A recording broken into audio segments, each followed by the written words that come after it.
Today, we're going to add 5 really powerful words to your vocabulary. But look, forget the flashcards and all that memorization stuff.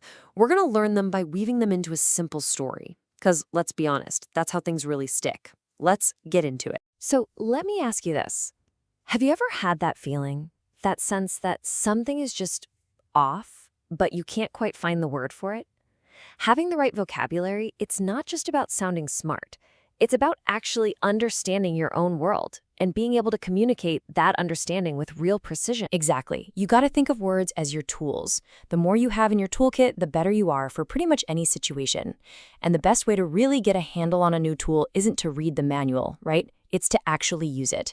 So let's see these 5 words in action all inside one story. Okay, so our story kicks off in a kingdom that's just gripped by uncertainty.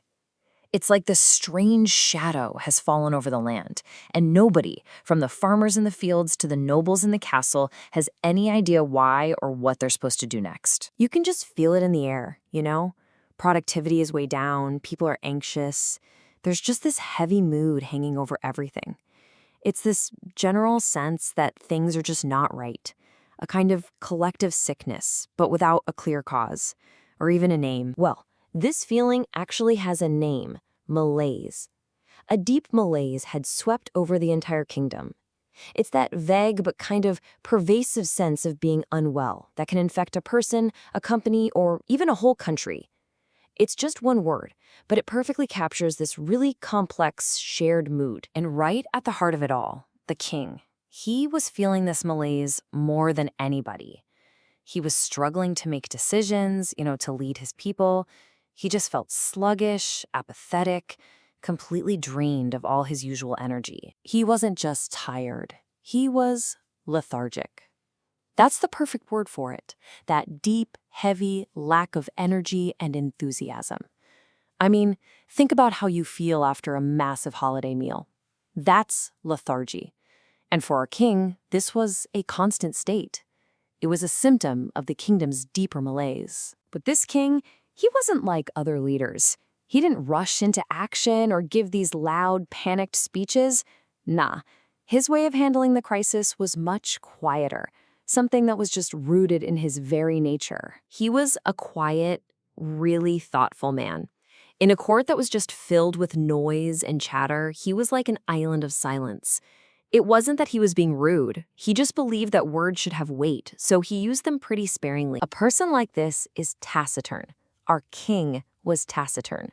And it's a great word because it doesn't mean shy or antisocial. It just describes someone who's quiet by nature, who is really deliberate and thoughtful with their speech. So, while his entire court was running around in a total panic, what was our taciturn, lethargic king doing?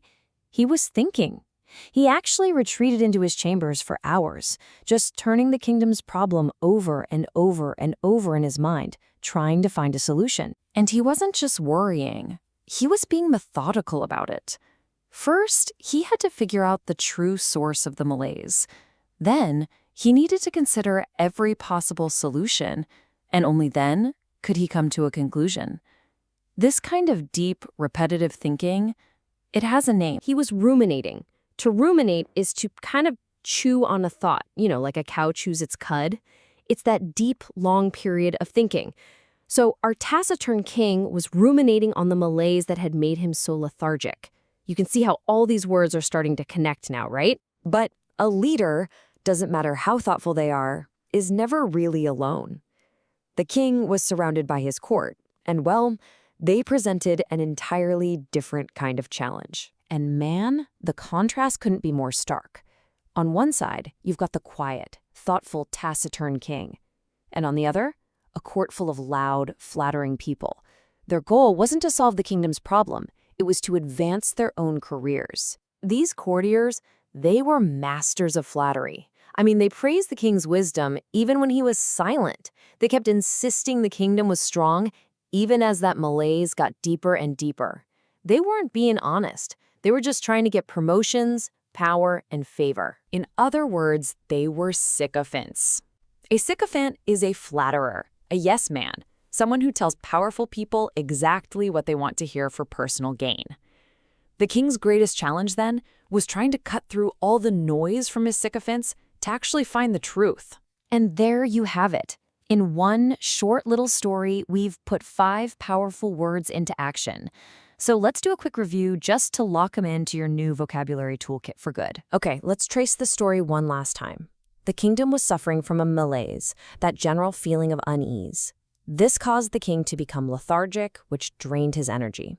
But because he was taciturn, or quiet by nature, he didn't panic. Instead, he began to ruminate on the problem, thinking really deeply, even as he was surrounded by sycophants telling him everything was just fine. So, as you can see, these aren't just abstract words for a story. They describe real feelings and real situations. From the malaise of a tough quarter at work to that taciturn friend you know is ruminating on something important. These words, they give you a much sharper lens for seeing the world.